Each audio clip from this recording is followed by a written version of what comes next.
அதே நேரத்தில் இந்த செய்தியும் கேட்கிறவர்களாய் இருக்காதீர்கள்.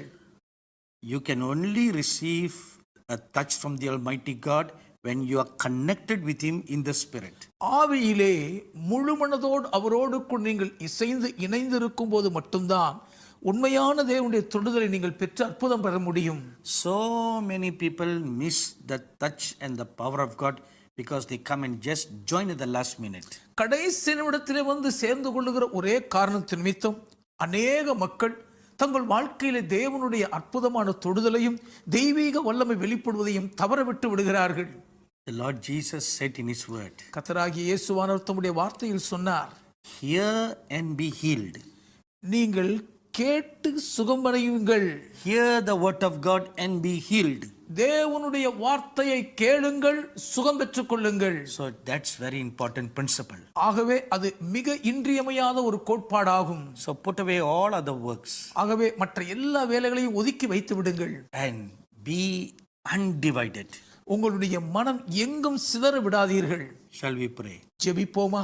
Lift up your heart unto the living God. ஜீவனுள்ள தேவனுக்கு நேராக உங்கள் இருதயத்தை ஏறெடுத்துக் கொள்ளுங்கள். Thank you, wonderful Lord Jesus. எங்கள் அதிசயநாதர் இயேசுவுக்கு நன்றி அப்பா. Oh gracious loving heavenly Father. மகா கிருபையும் அன்பும் நிறைந்த எங்கள் பரலோக தகப்பனே. Oh, you are a good God. ஓ நீர் நல்ல தேவன் அப்பா.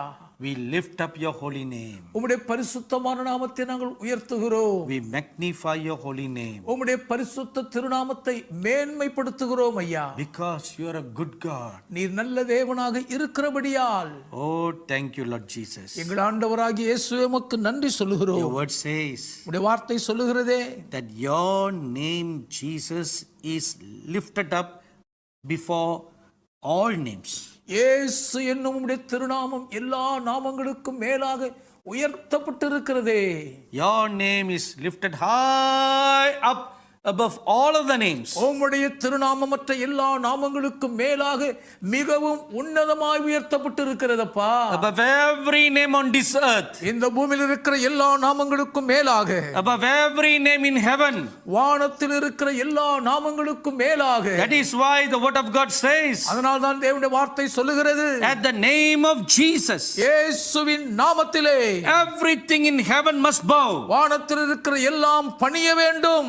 Everything on earth must bow. பூமியில் இருக்கிற எல்லாம் தெண்டனிட்டு பணிய வேண்டும். Everything under the earth must bow. பூமிக்கு கீழ் இருக்கிற எல்லாம் தெண்டனிட்டு பணிய வேண்டும். Everything in the sea must bow. சமுத்திரத்தில் இருக்கிற எல்லாம் அடிபணிந்து பணிய வேண்டும். Every demonic forces and kingdom must bow. பேய்த்தன